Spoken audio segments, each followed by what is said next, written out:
बोल news headquarter. बिस्मिल्लाहिर्रहमानिर्रहीम, अस्सलामुअलैकुम। बोल न्यूज हेडक्वार्टर्स में खुशामदीद। मैं हूं सोनिया शेख और मैं हूं अफशीन कुरैशी। हेडलाइंस आपने जानी, बुलेटिन की टॉप स्टोरीज में आज शामिल करेंगे। अमन अमान क्यों खराब हो?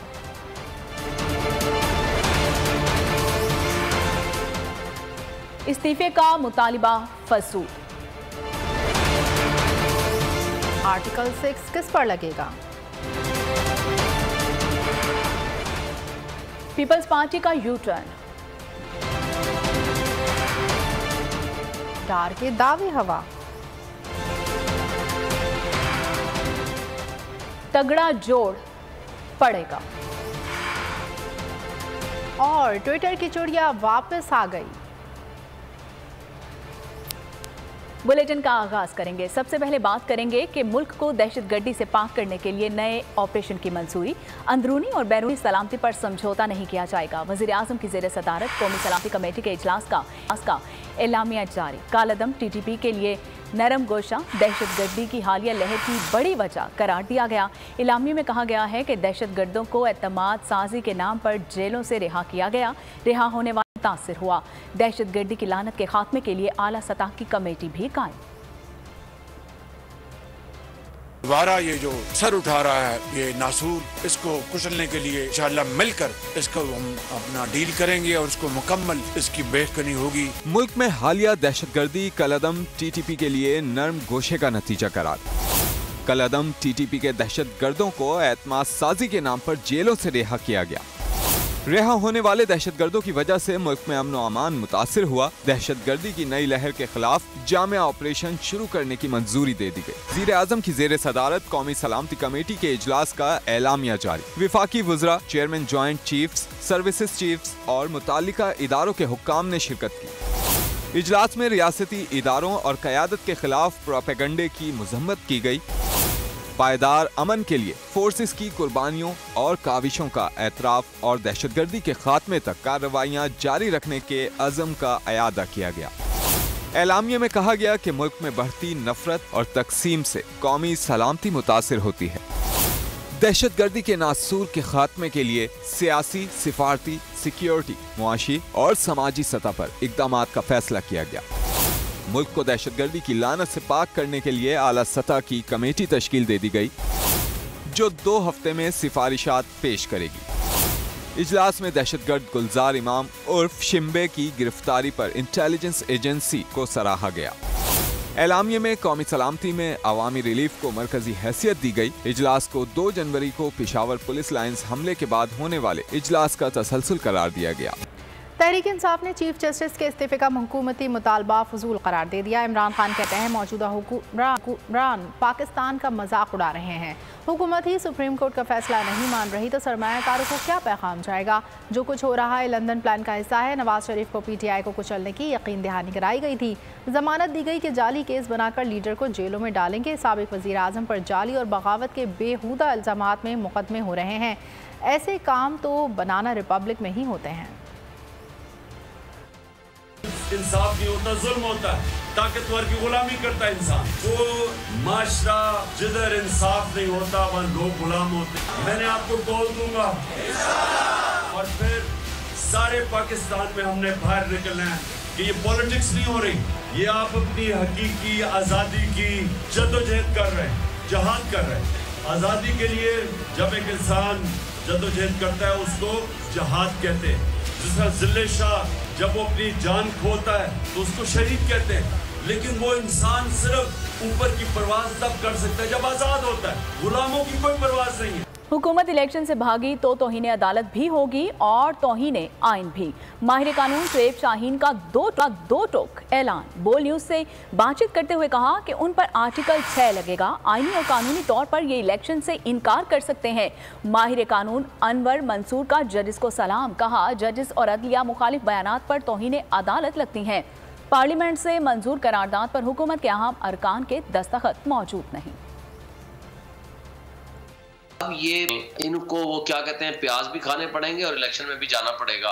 इनके पास कोई ऑप्शन नहीं है इस वक्त भागने का, और जब ये भागेंगे तो ये तौहीन अदालत में भी होंगे, जाएंगे अंदर, और ये तौहीन आइन भी होगा, यानी आर्टिकल 6 का मुकदमा भी इनके खिलाफ। देखिए, आइनी तौर पर नहीं कर सकते, कानूनी तौर पर नहीं कर सकते, इसलिए तो मैं कहता हूँ ना कि ये जो करारदाद लाने की कोशिश हुई, आर्टिकल 68 की वायलेशन है, और क्योंकि आर्टिकल 68 कहता है कि कंडक्ट ऑफ द जजेस को आप डिस्कस नहीं कर सकते आइन के मुताबिक पार्लियामान के अंदर। पार्लियामेंट है, पार्लियामेंट के अंदर ये जो अभी पास हुआ है, जिसमें के कुछ लोगों ने साइन किया है, जो 50% भी नहीं बनते हैं हाउस का, जब 50% ही, और सर आम पार्लियामेंटेरियंस तो साइन किए ही नहीं है। जब गवर्नमेंट के लोगों ने साइन ही नहीं किया है, वो समझते थे आर्टिकल 68 क्या कहता है कि आप ये बातें नहीं कर सकते हैं, मतलब वो रेजोल्यूशन तो कभी पास ही नहीं हुआ है, इसके ऊपर मुस्तकिल बातें की जा रही हैं। तो ये एक बड़ा अजीब और गरीब मामला जो है वो चल निकला है, जो कि मेरी अपनी जिंदगी में मैंने अपना होश संभाला है, मैंने कभी नहीं देखा। हुकूमत ने चीफ जस्टिस ऑफ पाकिस्तान से मुस्ताफ़ी होने का मुतालबा कर दिया। इलेक्शन से फरार की तमाम कोशिशें करने वाली हुकूमत की तर्जुमान मरियम औरंगजेब ने कहा कि सियासी जमातें इलेक्शन से नहीं भागती, अब मामला इंतखाबात से आगे जा चुका है। महंगाई और बदतरीन मौशी हालात पर पर्दा डालने के लिए मरियम औरंगजेब इमरान खान पर आयन शिकनी के इल्ज़ामात लगाए और दियोमालाई कहानियाँ सुनाई। ऑफ पाकिस्तान उनको स्टेप डाउन करना चाहिए। ये बिल्कुल इलेक्शन का मामला नहीं है।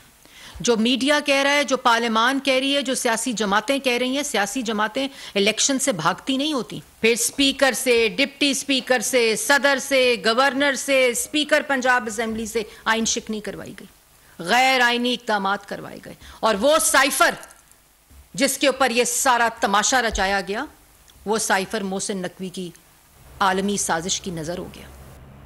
हमारा बुनियादी मसला इलेक्शंस हैं, जज या बेंच हमारा मसला नहीं। जस्टिस अतहर मिनुल्लाह ने भी इख्तलाफी नोट में 90 दिन के अंदर इंतखाबात का उस बात का उसूल तस्लीम किया है। फवाद चौधरी का समाजी राब्ते की वेबसाइट पर जस्टिस अतहर मिनुल्लाह के तफसीली इख्तलाफी नोट पर तबसरा, असद उमर की 12% अरकान के जरिए पास कराई गई करारदाद पर भी तनकीद। पार्लियामेंट में सुप्रीम कोर्ट के खिलाफ तकारीर आइन के मुतज़ाद हैं। फैसले को अक़लियती कहने वालों ने पार्लियामेंट में अक़लियती करारदाद मंजूर की, करारदाद की जगह रद्दी की टोकरी है। ये जो अक़लियत ने फैसला किया, पार्लियामान की अक्सरियत ने, अक़लियत ने, और छोटी अक़लियत ने, अक़लियत भी कोई बड़ी भारी भरकम अक़लियत नहीं, 342 के हाउस के अंदर कल 42 लोग जो हैं उनके दस्तखत हैं। जिस वक्त तो पूरी बहस हो रही थी उस वक्त 100 बंदा उस हॉल के अंदर नहीं बैठा हुआ था। तो ये अक़लियत ने जो एक गैर आइनी कल करारदाद पास की है, तो रद्दी की टोकरी के अलावा तो इसकी और कोई जगह नहीं है। क्या पाकिस्तान का आइन बरकरार रहेगा या पाकिस्तान मावराए आइन मुल्क बनने जा रहा है? सुप्रीम कोर्ट का फैसला जो है बिल्कुल वाज़े दो टोक फैसला आ गया।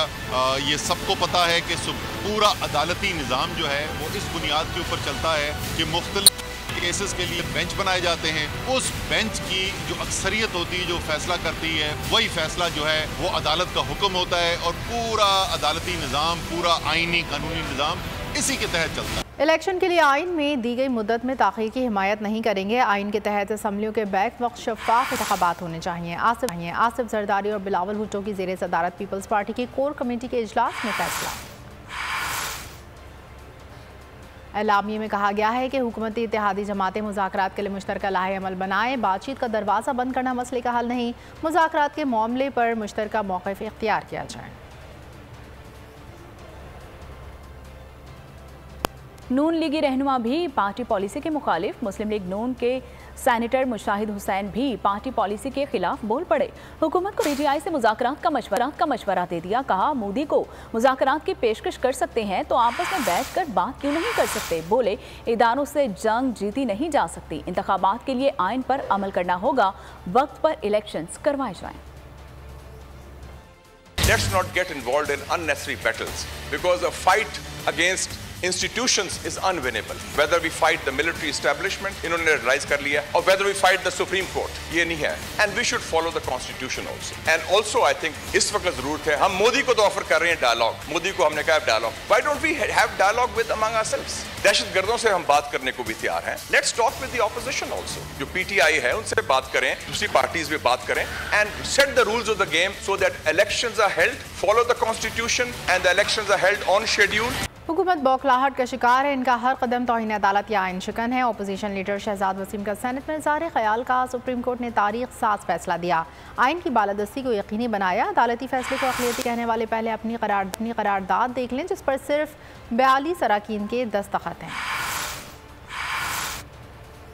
अधूरी असम्बली में अपनी अधूरी ख्वाहिशात की तामील के लिए एक करारदाद लाई और बबांगे दोहल ये कहा गया कि हम सुप्रीम कोर्ट के अहकाम को नहीं मानते। मुल्क में जो फस्तायत का राज है, जो कानून से मावरा इकदाम हो रहे हैं, और अफसोस तो ये है कि ये हुकूमत फाशिज्म की एक नई तारीख रकम कर रही है। बार बार ये धमकी दी जाती है जजिस को कि हम आपके खिलाफ रेफरेंस बनाएंगे। मैंने पहले भी कहा था, इनकी दिलचस्पी तराजू के पलड़ों में नहीं है, तराजू को पकड़ने में है, ताकि अपनी मर्जी के फैसले लिए जाएं। इस मुल्क ने आइन के मुताबिक चलना है, इस मुल्क ने इनकी ख्वाहिशात के मुताबिक नहीं चलना है। आज इस मुल्क में जबर का राज, फस्तायत का दौर दौरा है, और अगर ये समझते हैं कि वो इन हथकंडों से पाकिस्तान तहरीक इंसाफ के कारकुनों के दिलों से इमरान खान की मोहब्बत निकाल सकते हैं तो वो गलती पर है। और इलेक्शन से फरार की तदबीरें, इलेक्शन तरामीम में मर्जी का फैसला करवाने की तैयारियां। इलेक्शन कमीशन ने इलेक्शन एक्ट में तरमीम का फैसला कर लिया। इंतखाबात की तारीख के तयन और इलेक्शन शेड्यूल से मुतालिक इलेक्शन एक्ट में अहम तरामीम लाने की तैयारी कर ली गई। इलेक्शन कमीशन ने इलेक्शन एक्ट की सेक्शन 57 और 58 में तरामीम के मुजव्वज़ा मुसव्विदा की तैयारी शुरू कर दी। ज़राए का कहना है कि सुप्रीम कोर्ट के फैसले की रोशनी में इलेक्शन एक्ट में तरमीम का मुजव्वज़ा मुसव्विदा अगले चंद रोज़ में वजारत पार्लिमानी उमूर के हवाले किया जाएगा। सेक्शन 58 में मुजव्वज़ा तरमीम के जरिए इलेक्शन कमीशन का किरदार मजबूत किया जाएगा।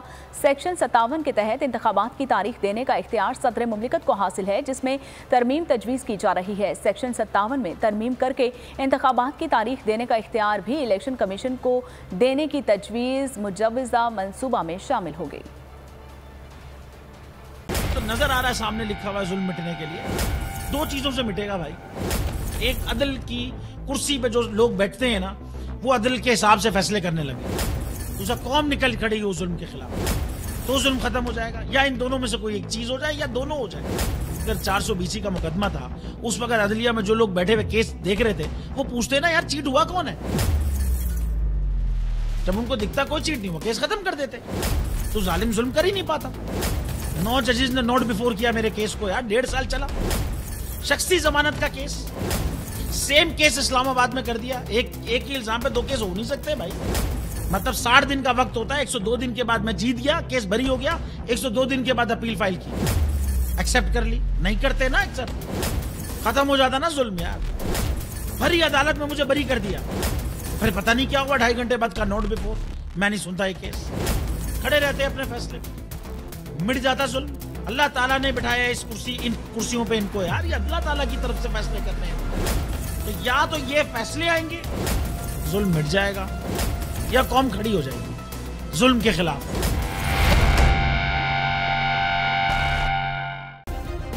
सब्सक्राइब करें और बेल दबाएं ताकि कोई खबर रह न जाए।